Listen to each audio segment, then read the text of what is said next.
Nanded bulletin में आपका स्वागत है। चलिए जानते हैं आज की खबर। आज नांदेड़ में बाबरी मस्जिद की शहादत के विरोध में एक अहम और शांतिपूर्ण एहतजाजी धरना आयोजित किया गया। यह धरना शहर की मशहूर सामाजिक संस्था मुस्लिम नुमाइंदा काउंसिल की ओर से किया गया, जिसमें नांदेड़ के कई मुस्लिम नागरिक बड़ी तादाद में शामिल हुए और अपनी जागरूकता का मजबूत सबूत पेश किया।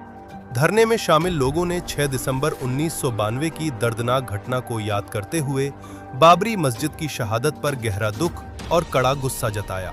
वक्ताओं ने साफ कहा कि बाबरी मस्जिद का गिराया जाना एक गैर कानूनी और निंदनीय कदम था, जिसने भारत की लोकतांत्रिक और सेक्युलर पहचान पर काला धब्बा लगाया है।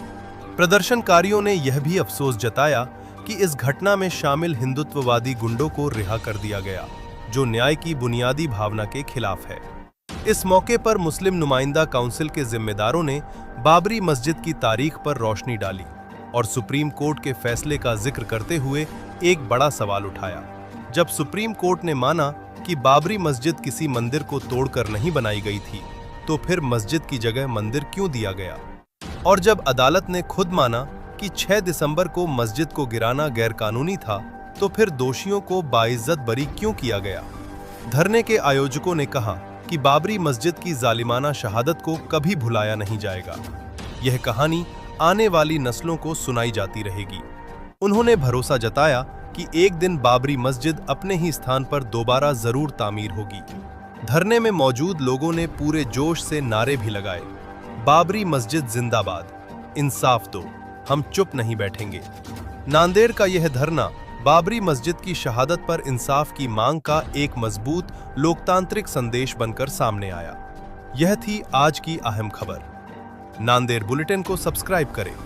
आज हम यहाँ पर मुस्लिम नुमाइंदा काउंसिल के सदर एडवोकेट नसीर फारूकी सर इनसे बात करने वाले हैं। तो सर, आज का जो धरना था उसके बारे में सर हमारे दर्शकों को जानकारी दीजिए। बिस्मिल्लाहिर्रहमानिर्रहीम। मुस्लिम नुमाइंदा काउंसिल नांदेड़ ये पिछले कई वर्षों से 6 दिसंबर 1992 को जो बाबरी मस्जिद शहीद कर दी गई थी, उसके एहतजाज के ज़िमन में यहाँ पर धरना ऑर्गेनाइज करती आ रही है। हमारा ये मानना है कि मुसलमान किसी नाजायज़ ज़मीन पर मस्जिद नहीं बना सकता, क्योंकि उसकी इजाज़त हमको शरीयत में नहीं है। और बाबरी मस्जिद के ताल्लुक से सुप्रीम कोर्ट का जो जजमेंट आया है, सुप्रीम कोर्ट का यही कहना है कि वो मस्जिद थी, वो मस्जिद का स्ट्रक्चर था, वो मस्जिद में कोई मूर्ति नहीं थी, वो मस्जिद में नमाज होती थी, वो मस्जिद में मूर्ति रखी गई इलीगली, वो मस्जिद को ढाया गया इलीगली। और यहाँ तक कि सुप्रीम कोर्ट ने कहा कि जिन्होंने उस मस्जिद को ढाया वो गुनाहगार है, वो खाती है, वो कसूरवार है, उनको सजा होनी चाहिए। ये सारी बातें होने के बावजूद बाबरी मस्जिद हमारे मुखालिफ फरीक को दे दी गई। ये बहुत बड़ा जुल्म है, इसको हम बर्दाश्त नहीं कर सकते और इसकी तारीख और इसकी दास्तान को हम जिंदा रखना चाहते हैं। एक बात। दूसरी बात, हम ये कहना चाहते हैं कि उसके बाद से लगातार मॉब लिंचिंग और बुलडोजर कल्चर यहाँ पर राइज कर दिया गया है।